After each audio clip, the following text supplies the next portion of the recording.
It's time to talk sports. It's Hacksaw's Headlines, a panorama of the world of sports, stories, comments, and opinions. Now, here's iconic sports talk show host Lee Hacksaw Hamilton and co-host John Riley.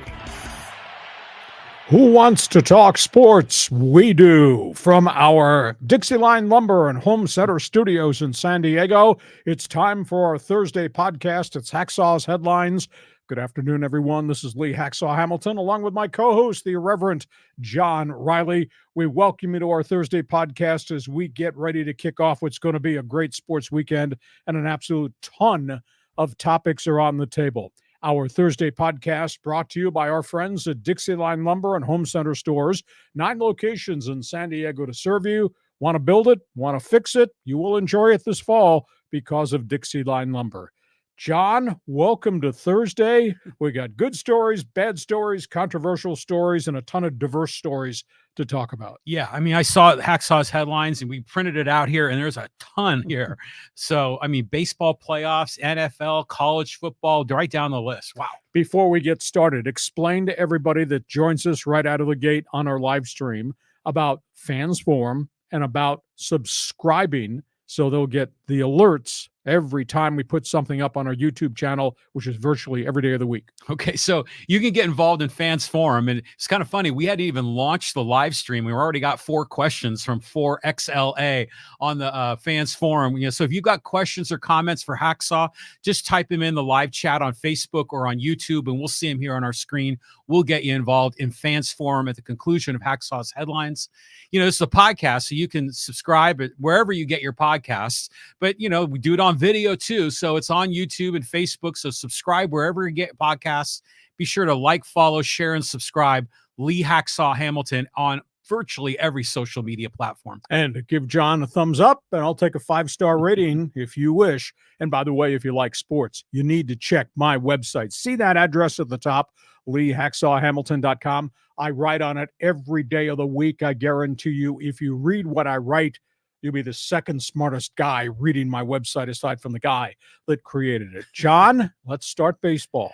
Okay. The Dodgers get smoked by the Diamondbacks. There is so much bullets firing in social media between Padre fans and Dodger fans right now. Okay. If you're a baseball fan, I will give you some opinions. John will respond. You need to join us in the chat room and answer the question I'll pose right at the end of this Dodgers segment. Baseball playoffs are upside down. Nobody could have projected what is happening in Major League Baseball right now. First with the wild card round and all those marquee teams got taken out. Then what happened to the 100-win teams here in the second round. The Dodgers get nailed. Hard to believe. Atlanta fighting for its life. That's even harder to believe. And so many others are gone. Complete collapse by the Dodgers. The Diamondbacks swept them. Home runs in every game. Dodgers starters, unbelievable line. 4 innings, 13 runs, 16 hits allowed by the 3 Dodger starters in that playoff series. Equally stunning.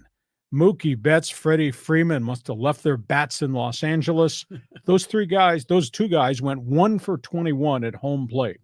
J.D. Martinez, who hit a ton of home runs during the pennant race, hit 200. Max Muncy hit 190.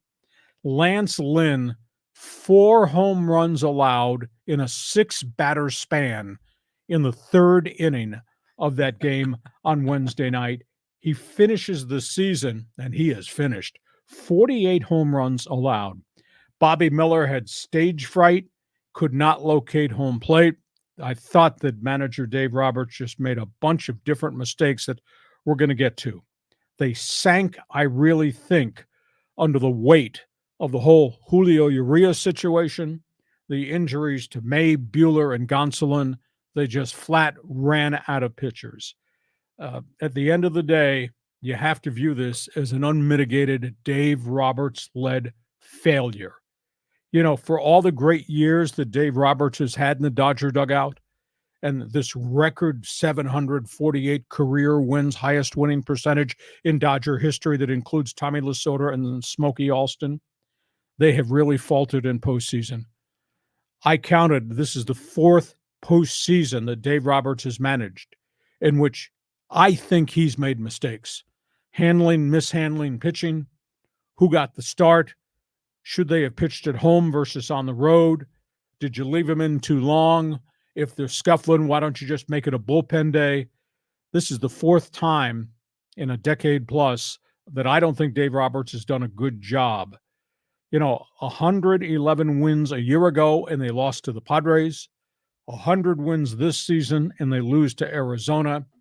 And as mystical as his record is as a Dodgers manager in season, his postseason record is 45-39.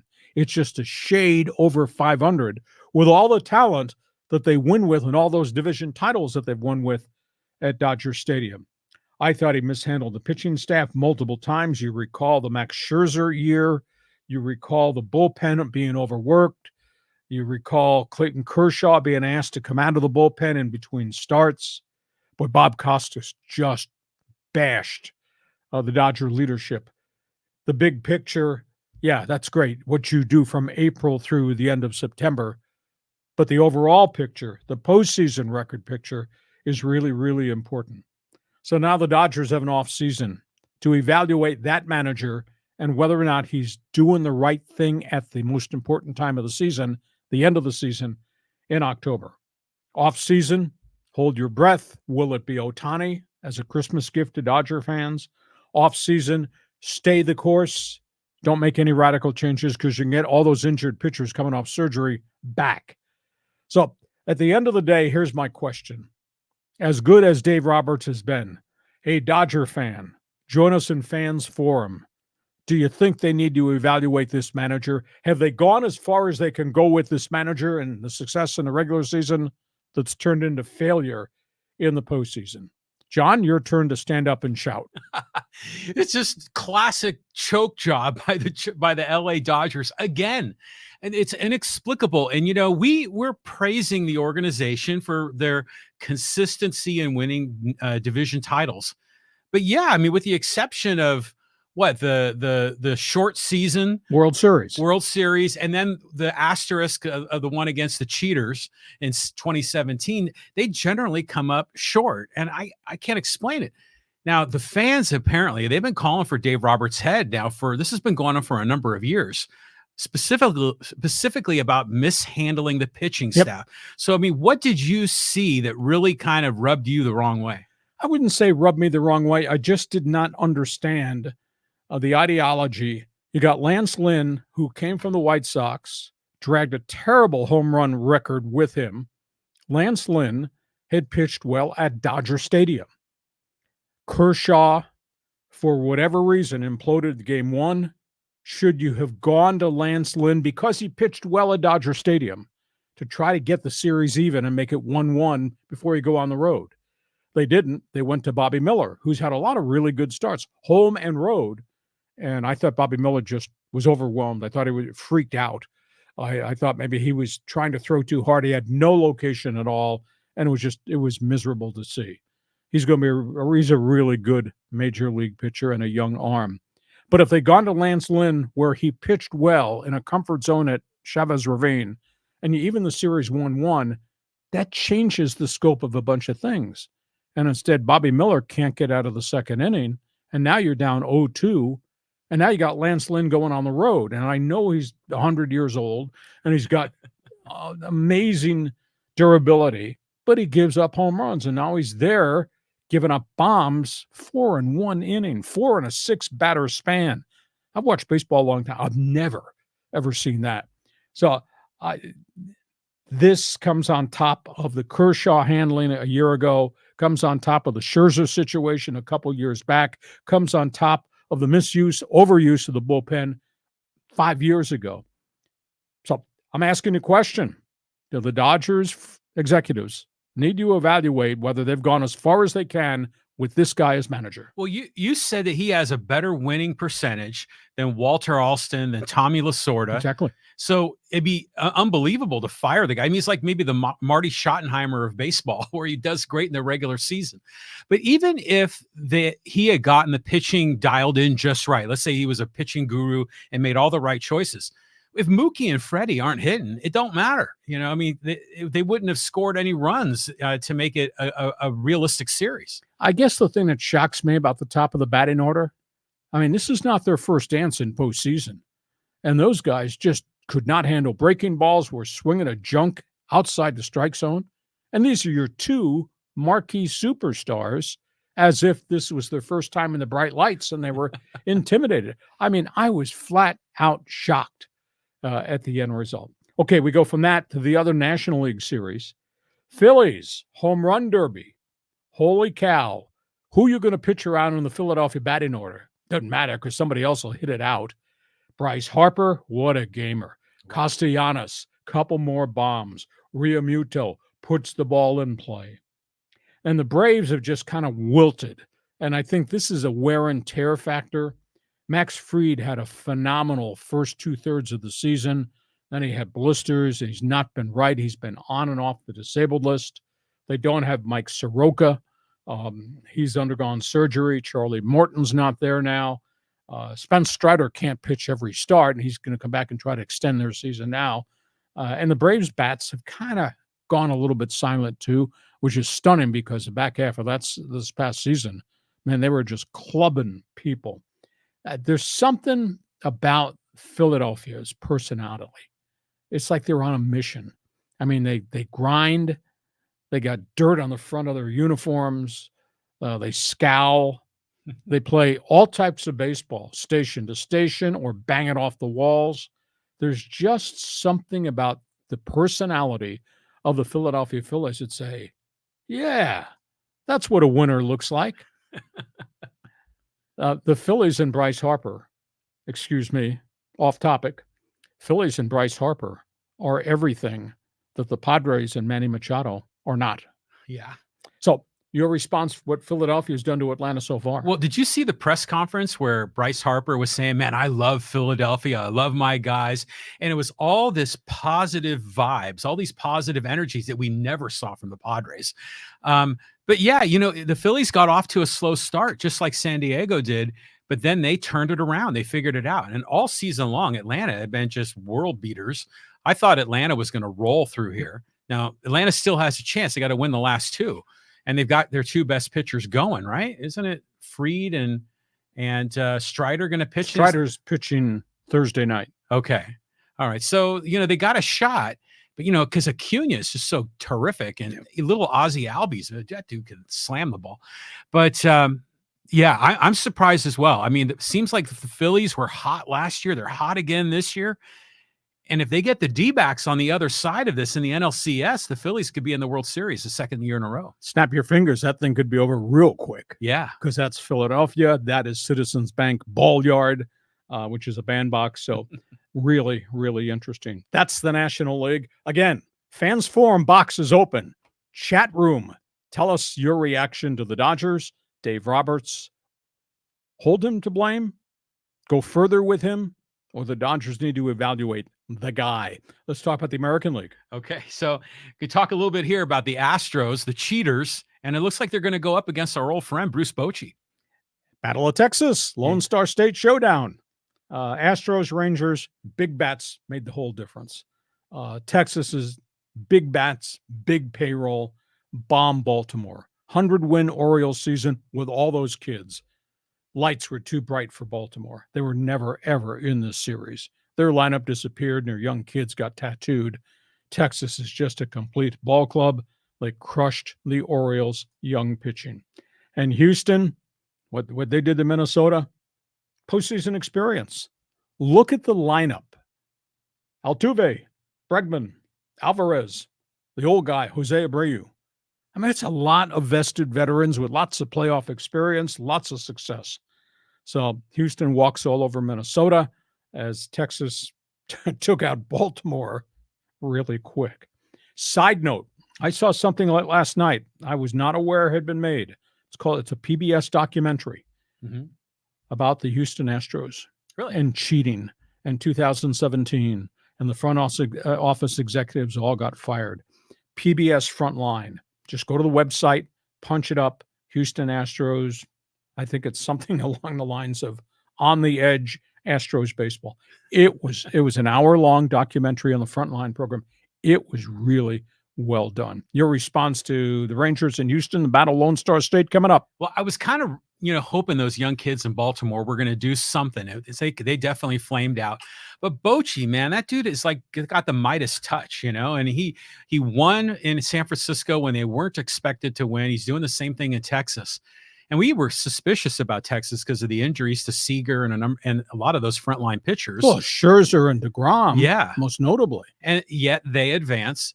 The Astros, I mean, I want them to lose so bad. I mean, who's still left from that 2017 team? I know it's Altuve and Bregman. There's got to be a few others. I think wasn't Verlander part of that escapade? He might have been. Yeah, but there are not very many of them left. But Altuve was the one that supposedly had the vibrator yeah, mic thing on his chest, and Bregman, he's a pretty savvy guy, so it wouldn't surprise me that those guys were part of the cheating scandal. Yet they didn't get penalized. But their front office all got shut down. You got to go to find the PBS Frontline documentary. It's really well done, and it interviews a couple of people who got caught and got disciplined. So a bunch of people refused to participate, but it's one of the best. Did they get the trash can guy that banged on the trash can? No, but can? they got the audio guy who installed TV monitors and all that. Now he's found his religion, and I was wrong, and he's gone to confession. But it's a really well done documentary. That sounds good. Okay, we go from Major League Baseball. Oh, we got a weekend ahead of us in football. Yeah, this is going to be great. You're the quarterback in the Pac-12, right, Lee? Farewell tour in the Pac-12. Mm-hmm. I mean, this has been pretty interesting to see what this last go round before they break up the Pac-12 conference. And now we're coming down to this. Oregon, Washington, shootout Saturday. That's Bo Nix, Heisman Trophy quarterback, transfer from Auburn. Michael Penix, Heisman Trophy quarterback, transferred from Indiana. They're going to go against each other on Saturday. One team, Oregon, is averaging 557 yards a game on offense. Amazing. No, it's not amazing. Washington is averaging 569 yards per game. Awesome. That is unbelievable. Bo Nix, 1,459 yards, 15 touchdowns, 1 interception. Michael Penix, the Big Ten transfer, 2,000 yards passing, 16 touchdowns, and only 2 picks. It's going to be fun to watch the right-hander and the left-hander go up and down the field. Can anybody make a defensive stop in this game on Saturday, or will it be last guy touches the football probably wins? This is a real spectacular game. Yeah, I'm looking forward to it as well. And it's funny when you look at it on the screen, Nix and Penix, it's just kind of an alliteration thing. But, all the focus, I think, is going to be on Bo Nix, and he's definitely the marquee guy. But Michael Penix, I mean, that guy is an athlete. And I saw him on TV playing when he was at Indiana. He was a sophomore, and he was running all over the field making plays. Yeah, he was. He was tremendous. So I know, is this game going to be in Washington or in Eugene? Seattle. In Seattle. So, okay, I'm going to take Penix on this one. I think they're going to win it. Okay, if you're a Pac-12 college football fan, farewell tour for all these schools. You agree with me? Look at all these schools in the conference. Truly the year of the quarterback.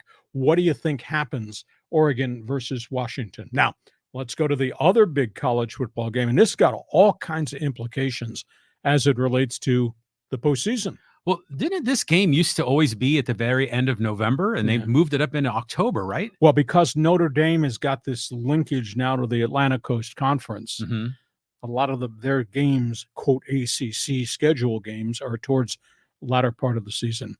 This game's got huge implications. Yes, USC is unbeaten. Yes, USC has a phenomenal college offense, but they don't play enough defense, and I think they're going to get derailed.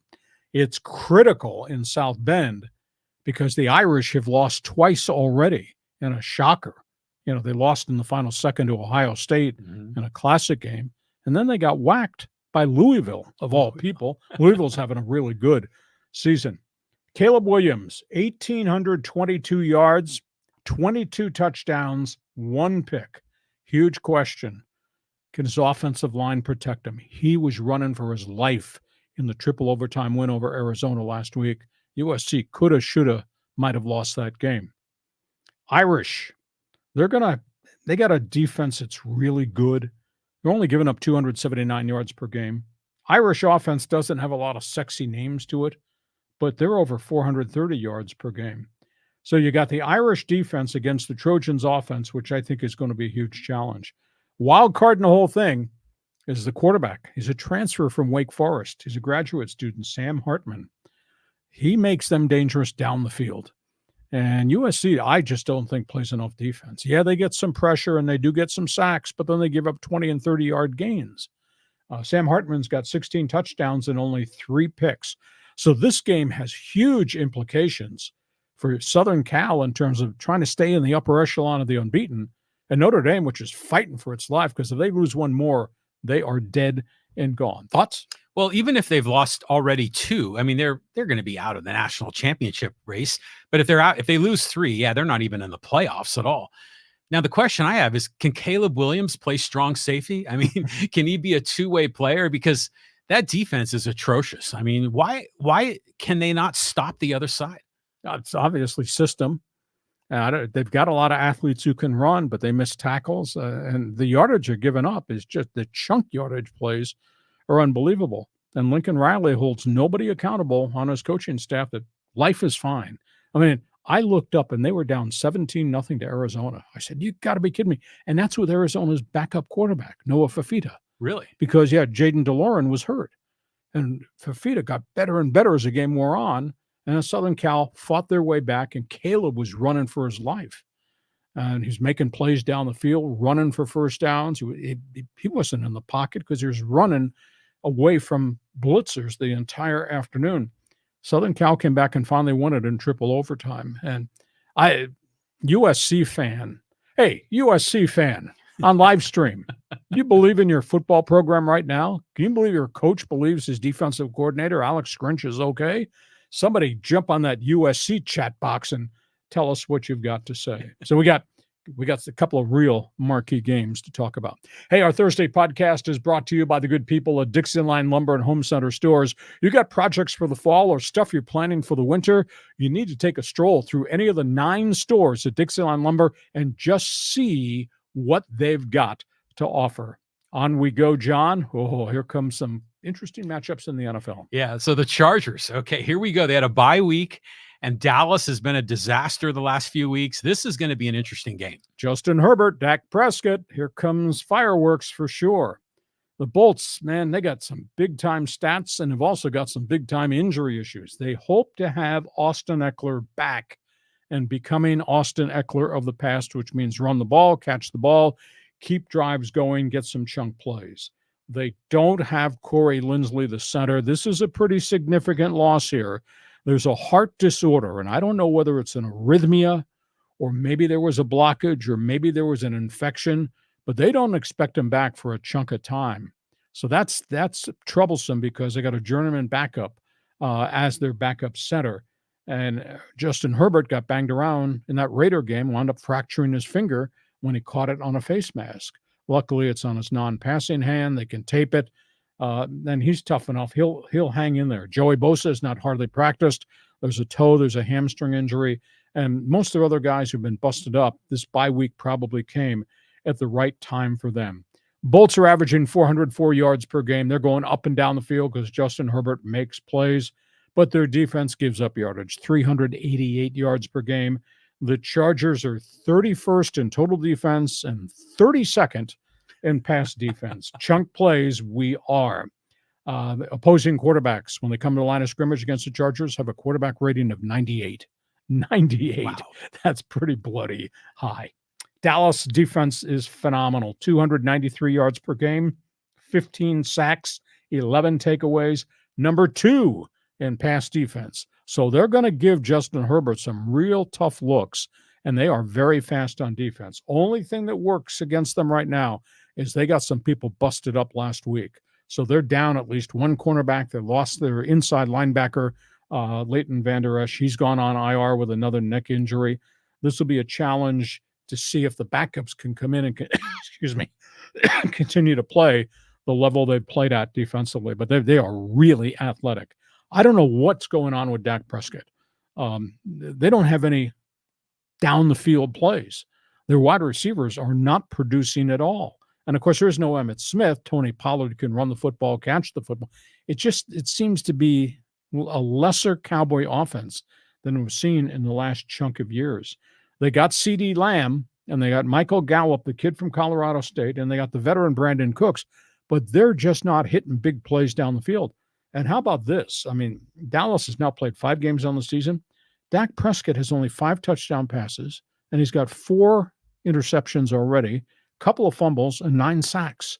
They're just not the same Dallas offensive team. So Justin Herbert versus a really good defense. Who knows what Dak Prescott is? But then again, he's playing a Charger secondary, which has really been shabby. Response? What do you think Kellen Moore's thinking through this whole thing? I mean, he's the former OC at Dallas.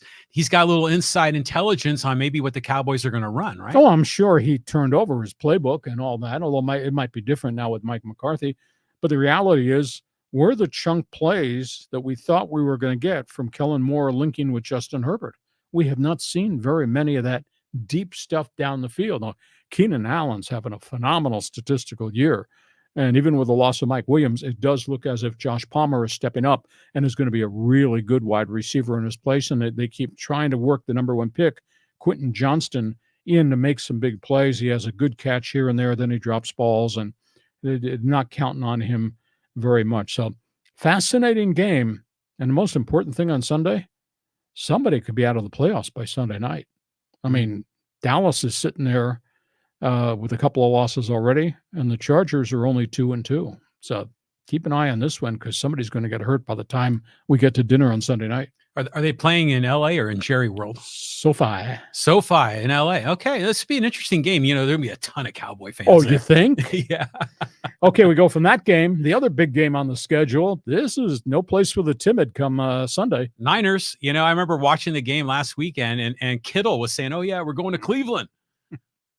Well, this is a complete 49er football team. I mean, they are hot. And they're doing it on offense, and they're doing it on defense, and they just beat you up. San Francisco's number 3 in the NFL offensively, 402 yards per game. Number 3 defensively. You think you're going to move the ball again against them? Yeah, you think? 266 yards per game. That's all they're allowing on defense. Frisco's got 13 sacks. They got 10 takeaways. Christian McCaffrey pushing towards the MVP award if he doesn't get hurt. He's already got 678 all-purpose yards on the season. Obviously, Brock Purdy is Brock Purdy. He's making plays. He's managing the games. 72% completion percentage for Mr. Irrelevant. Incredible. 9 touchdowns, no interceptions. Incredible. And that's, I don't even know if that's the correct word. Brock Purdy has just been phenomenal. Cleveland, number 1 in the NFL in defense, number 1 in pass defense, number 4 in run defense. Opposing quarterbacks, Brock Purdy, pay attention, are completing only 53% of their passes against San Francisco's defense. And when you got third down at the line of scrimmage, good luck to you. Opposing teams are completing only 22% of the converting 22% of third down plays. Cleveland's got a problem. Deshaun Watson is still out with his bruised rotator cuff, not practicing. Now they're going with a refugee from the XFL. P.J. Walker is going to start this week. Last week, they started the UCLA rookie, Dorian Thompson-Robinson, but he really struggled through 3 picks, took a pile of sacks, just kind of freaked out. Again, now he understands it. Regular season's a little bit different than preseason when he did really, really well. Cleveland's got a bit of a problem. Myles Garrett's got a bit of a foot issue there. And, of course, there is no Nick Chubb. So P.J. Walker, XFL, USFL, that's the 49er defense. That's Joey Bosa. They're coming to get you. Yeah, this is going to be a fun game. You know, the Niners and the Browns, I mean, they face off like what, once every 3 years, 6 years? Yeah, you rotate. Yeah, it's pretty rare to see these two teams play each other. But, you know, Brock Purdy he's turning into like this magical guy like Joe Montana. Exactly. You know, it's like he can do no wrong. And who is this guy? And he's baby faced. And they interview him on the post game, and he always kind of says the right thing, and he kind of defers to his elders like George Kittle and the other veterans on the roster.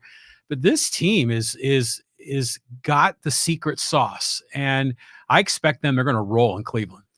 We get to halftime, our Thursday podcast brought to you by Dixieline Lumber and Home Center Stores. John, if there are projects in your house, where do you go to get the material for the projects you want to complete? Whether it's in the family room, whether it's building bookcases, whether it's outdoors, patio, something poolside, whether it's got to do with lighting. Where does San Diego go? Dixieline Lumber and Home Center Stores. Yeah, Dixieline.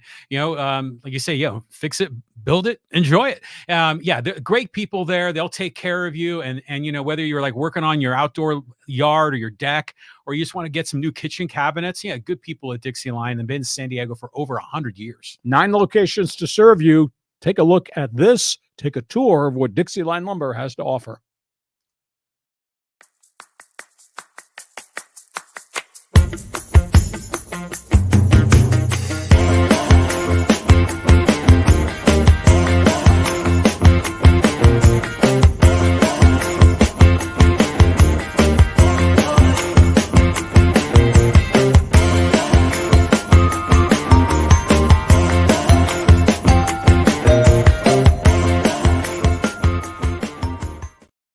The second half of our podcast, again, a reminder coming up right at the end, you're going to take over this podcast with Fans Forum. John just explained to new people on the live stream how the Fans Forum works. Okay, so this is your chance to get involved. We got a bunch of guys stacked up here. SG Sports Talk Channel, Franco, John, Christopher, 4RXLA, Jeff is in the line. So lots of people have questions and comments for Hacksaw.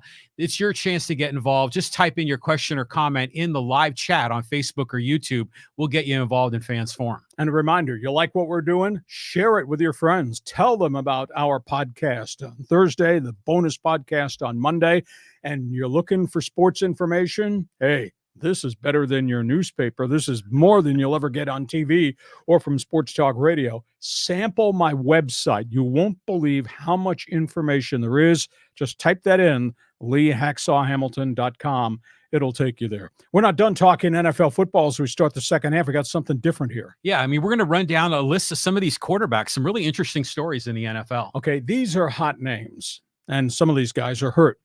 We just talked about Brock Purdy, 72% completion rate, 9 touchdowns, no interceptions. Nobody is putting it together like Brock Purdy is. Nobody's talking about Jim Garoppolo with the Raiders because the Raiders are up, the Raiders are down. Garoppolo is 42-19 as a starter in the NFL. It just continues to do well. This year, he's got 7 TDs. He's got 7 TDs, 7 interceptions, and he's got 1 fumble. But he is 42-19. This is a mess in New England with Mac Jones. Bill Belichick, his season's unraveling. His quarterback, for some reason, is just not dialed into what they're doing with the new coordinator, Bill O'Brien. No offensive touchdowns in the last 42 possessions for the New England Patriots. That's not funny. Come on now. He's got his quarterback rating is 74. Ooh, is right. Brutal. 5 touchdowns, 8 turnovers, 9 sacks, only 32% conversion on third downs for New England's quarterback. And yet Belichick gives him a vote of confidence for the 3rd straight week. Young guy, Washington, kid came out of North Carolina. They've kind of forced him on the field, Sam Howell. He played okay right at the tail end of a lost season last year, but he's getting battered this year. 29 sacks he's already taken in just 5 games this season. One of the high draft picks, Anthony Richardson. We talked about his dynamics, his athleticism at Florida. He's gone 8 weeks. They don't know whether he needs shoulder surgery, but he got flattened. He's got a shoulder joint injury. He's going to miss virtually the entire middle part of the NFL season. He's had 3 injuries in a 6-week span since the start of the NFL season. And as we've talked about, you might run the football. You might look pretty impressive. You're probably going to get hurt. This kind of scares me because this is kind of like Robert Griffin III when he was with the Redskins, and Mike Shanahan played him and let him run all over the field and got battered, and his career was decimated, and he played 2.5 years, and that was it. So Anthony Richardson's hurt. Nobody's talking about this guy down in Houston, C.J. Stroud. He's completing 61% of his passes. Raw rookie, bad team, 7 touchdowns, no picks. Wow. No picks for CJ Stroud. Nice. He's got a quarterback rating of 98. That's which very is good. Yeah, it's very impressive. And Bryce Young, he's struggling. Winless Carolina, 5 touchdowns. He's got 7 turnovers. He's taken 12 sacks. This is kind of culture shock for him, John. 77 quarterback rating for the kid who knew nothing except winning when he was at Alabama. So that's a quick look-see as we kind of get to the middle of the schedule about the quarterbacks. Yeah, isn't it interesting though how the NFL draft is so unpredictable? I mean, here you see the best quarterback in the league was Mr. Irrelevant, taken at the end of the seventh round, right? Yes. Okay, and then you got your number 1 pick, Bryce Young. He's struggling, and then everyone was saying, well, CJ Stroud, sure, he's an athletic guy from Ohio State, but they were concerned about his football IQ, and now look at him, no interceptions. And then, I mean, we can go down the list of other top choices of quarterbacks in the first round going back 10, 20 years, like Ryan Leaf, that self-destruct. It's just funny how every once in a while there's some of those late round picks like Tom Brady, like Brock Purdy, that just really work. It's a long, long season, and, the history is bad teams, top of the draft board, take quarterbacks. Then those quarterbacks go through a tough learning curve, and some do well. Bunch of them really struggle, and then the odd occasion a guy gets hurt. So I hope the Anthony Richardson situation settles itself and he can get back on the field. But I think he's going to have to change the way he plays in Indianapolis. Mm-hmm. On we go from football. Let's talk television. Yeah, I mean, this is interesting news. I mean, you tweeted about Barry Melrose and the struggles that he's going through. Yeah, Dick Vitale, Mr. Basketball on ESPN. The guy on the other side is Barry Melrose, longtime NHL player. I first met him in the World Hockey Association when he was playing in Cincinnati. Became a rock-solid 9-10-year veteran defenseman. Became a coach. LA Kings, Wayne Gretzky era. They went to the Stanley Cup Finals with Barry Melrose. Stayed there 3 years. Like all things, you wound up getting fired. Went to TV and became a personality. Loves the NHL. He has just been forced into retirement. He's got significant problems with Parkinson's at the age of 67. Everybody in hockey is wrapping their arms around Barry Melrose. Fun, wisecracking guy. But loved hockey as a player, loved to coach, and loved to broadcast. Dick Vitale has run a really tough road uphill. He's been fighting throat cancer for 3 years. And I think all of us in the media who've dealt with him forever and ever just think volumes of great things about him. He has been such a driving force to raise money for decades for the Jimmy V Foundation. Oh, yeah. He was a close friend to Jim Valvano when Jimmy was at North Carolina State. And when Jimmy passed so suddenly of cancer, Dick Vitale kind of picked up the flag and said, let's start the Jimmy V Foundation. And they've raised so much money for cancer research. But he's been fighting a bitter battle with cancer of the throat and his vocal cords. And he's just gone through a 3rd set of surgical procedures. They don't know if the cancer is gone forever or whether he's in recovery. But everybody that I know, and he tweets a lot. Mm-hmm. Everybody that I know is just saying, thumbs up, Dickie V, you represented basketball, you represented the industry so well. And I mean, his phrases, all that stuff with him about aircraft carriers and diaper dandies and primetime baby and he brought basketball synergy to television. I think he's one of the guys that helped create what March Madness became. Oh yeah, no doubt about it. I mean, these two guys are legends. I remember, Barry Melrose when he was the head coach of the LA Kings, and I remember he had a big mullet back then. Yeah. Who I had on TV too. Yeah. But this just kind of goes to show you is that you never know what's going to take you out. You know what I mean? I mean, you can get a disease or a health condition in an instant. And the next thing you know, you've got Parkinson's, you've got throat cancer, and you're on the disabled list and maybe worse. So yeah, we share some love with these guys and hope that they can, recover if possible. Great personalities. My goodness, great personalities on TV. Dick has really made basketball on television something you had to watch. Oh, big. And I think Barry has dragged hockey into the focus with national TV contracts just by his persona. I don't know if you know Don Cherry from Hockey Night in Canada. Yeah. Oh, yeah. Well, yeah. the Yeah. lead color analyst who's now retired. But I mean, he made Hockey Night in Canada something special. Well, Barry, without the flaring jackets, Barry Melrose did the same thing for the National Hockey League.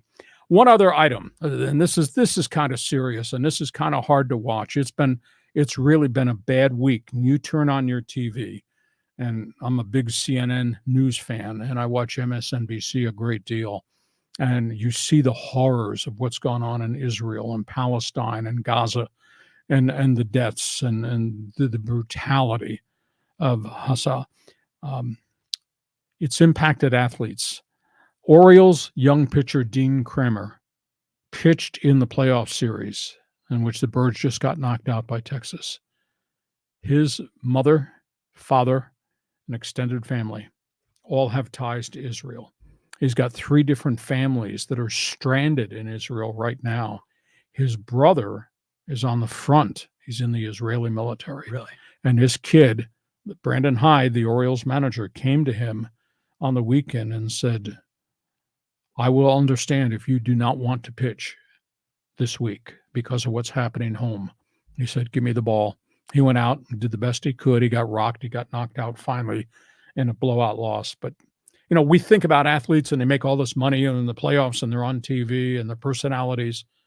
They got lives. Yeah. And Dean Kramer is dealing with this significant thing.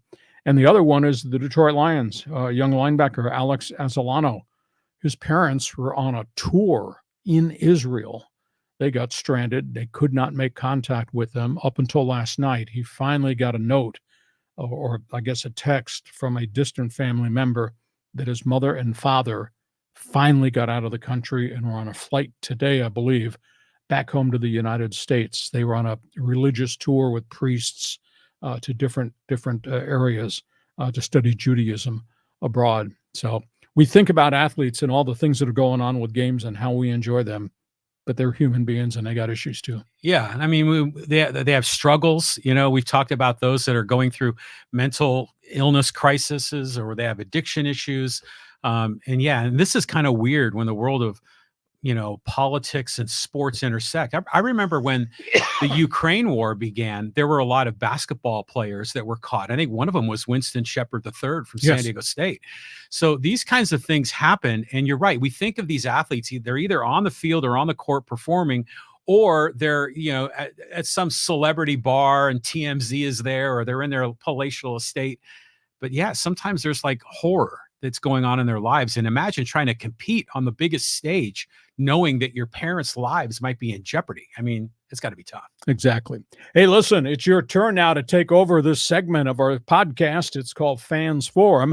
And of course, our Thursday podcast brought to you by Dixieline Lumber and Home Center Stores, serving San Diego for more than 100 years, 9 locations to serve you. You got projects, go take a tour of the Dixieline stores. They'll be glad to help you. John, you got a lot of best friends out there. All these people are messaging us from left field. Yeah. They are. Okay, go ahead, get started. Okay, so let's go with this one with 4RXLA. He says, not a coincidence Bochy has taken a last place team to the ALCS while Roberts is failing worse than Bobby Cox in the playoffs. Well, I do think Dodgers have to evaluate, has this guy taken us as far as they can take us? There's no doubt that Bochy is just a really good manager. He's a player's manager. He's an old school guy. He does obviously take some of the analytics, but it's his dugout, it's his clubhouse, it's his team on the field. Now, I will say this, Chris Young, the ex-Padre pitcher, who is an Ivy League guy, he spent a lot of money in free agency. I mean, the amount of money they gave Corey Seager, what they did in free agency to get Jacob deGrom, what they did when they made the trade to get Max Scherzer. I mean, they built this thing to win. They got Nathan Eovaldi from Boston. I think the most amazing thing is Texas has had so many pitching injuries, and yet they're there. Yeah, they're going to the American League Championship Series against the enemy in the Battle of the Lone Star State. So Bochy's an old school baseball guy. He just knows the biz. Yeah, I mean, he's a special guy, definitely a Hall of Famer. But then, the Dodgers had their share of serious pitching injuries, and they've circling the drain here. So this is remarkable to me. But, Dave Roberts, it makes you wonder, is he going to get forced out? Because their fans in LA have been frustrated with Dave Roberts for many years, and this might be the straw that breaks the camel's back. It's not an isolated incident. That's the thing. This is the 4th or 5th postseason where there have been question marks raised about what were you thinking? Why did you do this? How come you could not handle the situation better? Next question. Okay, moving on down here. Let's get to Sergio. And he says, Walter Alston won 4 rings in 23 years. Lasorda 2 rings in 20 years. The failure was due to the lineup. I don't think Roberts goes anywhere. Well, you may be true because they gave Dave Roberts a contract extension, and the players have to produce on the field. And this side of the table was not going to boo Clayton Kershaw because he got lit up. That side of the table did. Yeah. I thought it was grossly unfair. Dodger fans booing Clayton Kershaw, 210 career wins. It's going to the Baseball Hall of Fame. But at the end of the day, the players have to produce. And in a short series, they did not. And that to me is really a shocker because I did not think that Arizona had anywhere near enough pitching once you got beyond Zach Gallen. Mm-hmm. And yet the 3 D-back starters were dealing. You know, my wife, she'll sometimes go, the Diamondbacks? The Diamondbacks are going to the NLCS? I mean, the Padres are better than the Diamondbacks. Well, no, they aren't, but they should be. Yeah, this whole thing is unbelievable. But just think about next year. The Dodgers are going to have so much pitching with all those injured, veterans coming back, all the kids. I mean, they're going to be in a great spot. But usually there's always some scapegoat, right? There's always someone that kind of pays the price. Yes. And is it Roberts? Is it Andrew Friedman? Are they going to let go of certain players? I mean, who knows? And is Kershaw done? Well, Kershaw will have a tough decision to make. He made $30 million this season, but he continued to pitch well. He's 13-5 with a 2.46 ERA, so he can still bring it. Mm-hmm. Now, is he a front of the rotation guy? Maybe he's not. But my goodness, they get all those injured pitchers back who are close to being back on the mound this year. And by the way, we have not touched the other hot button topic. Another day we'll do this. Ohtani and Dodger Blue. That's very much a possibility. Yeah, I mean, imagine him with all that pitching.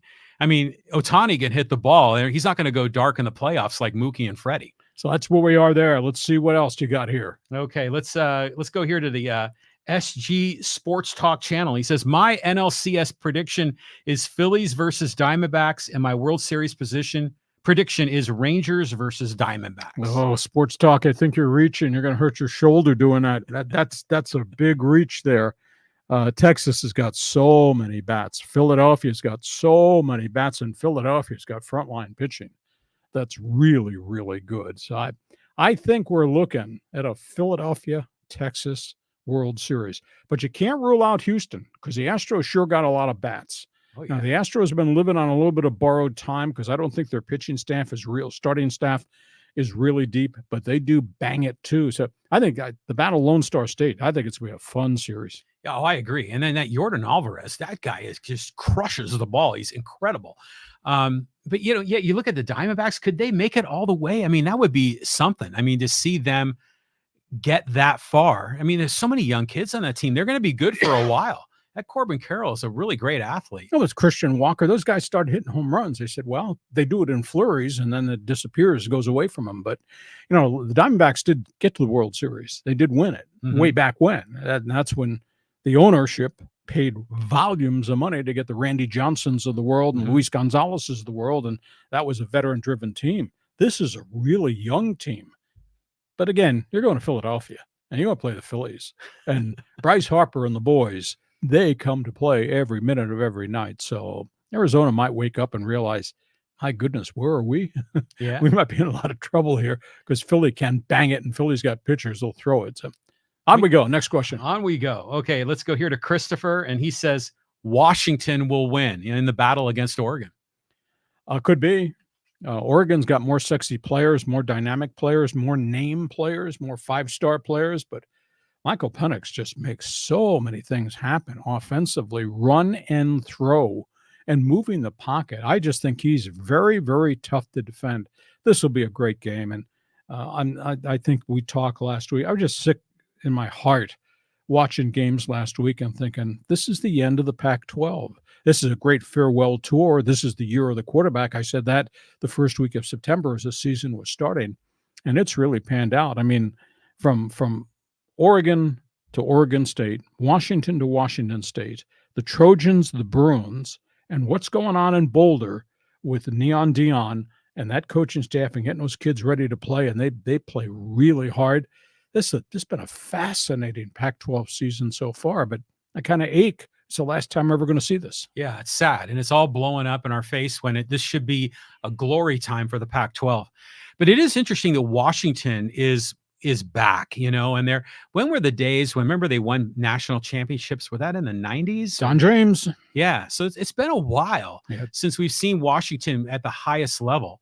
I mean, could you imagine in the final year of the Pac-12 having 2 Pac-12 teams in the college playoff? Oh, I think it very well could happen. Now, it's weird because the Pac-12 championship game might involve Oregon, Washington in a rematch. Interesting. Yeah, because there's no more divisions. It's one lump sum group of teams together, and one plays 2 in the championship game up in Vegas. So keep that in mind. We might get a rematch here before we ever get to the college football playoffs. On we go. On we go. Here, let's get John in. And John says, worst nightmare for Preller.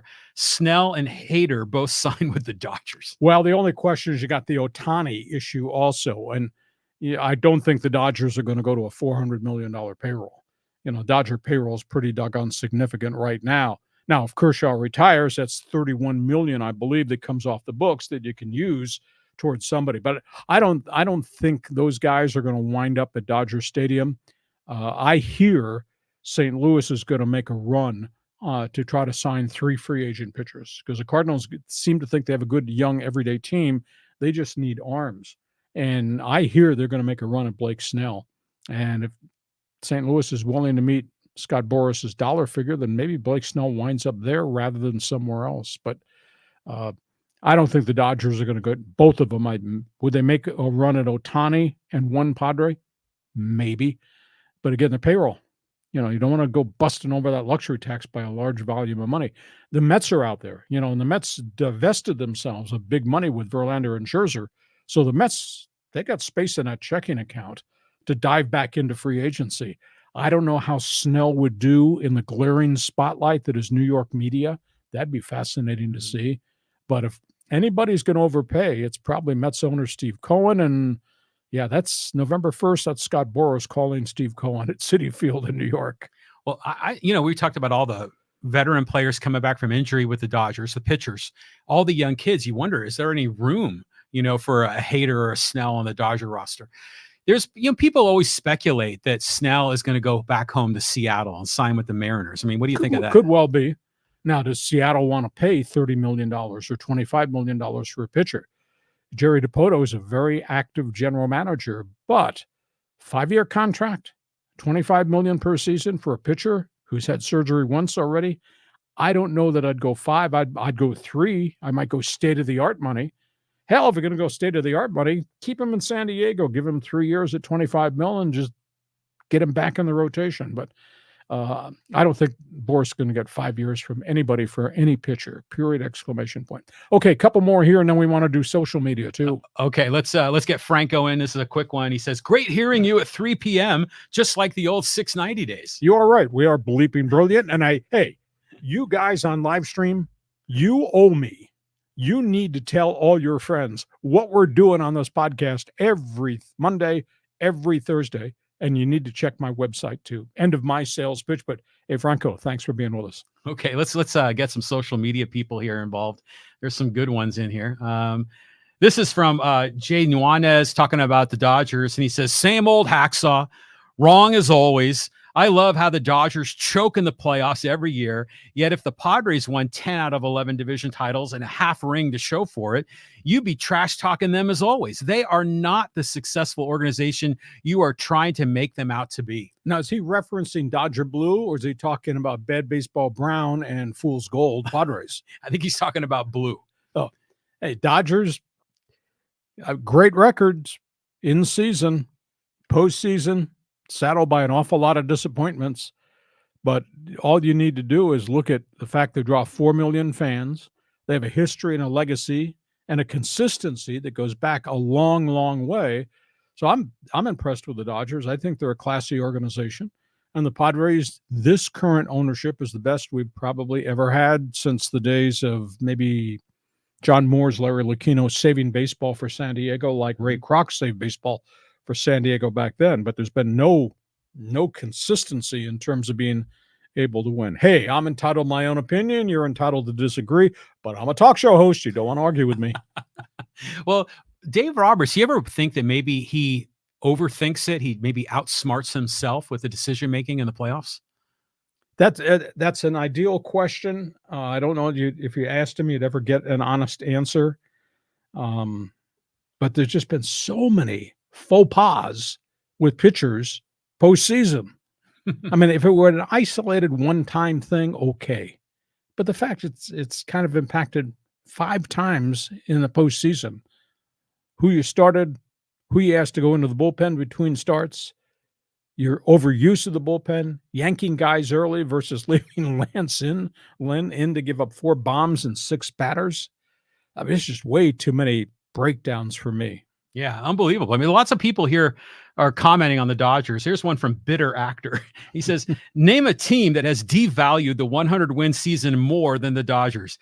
Dave Roberts is a quality manager, but his hatred or incompetence with his pitching roster is absolutely criminal. I think that the thing that stuns me is because analytics are very much part of the makeup of the Dodger baseball operation.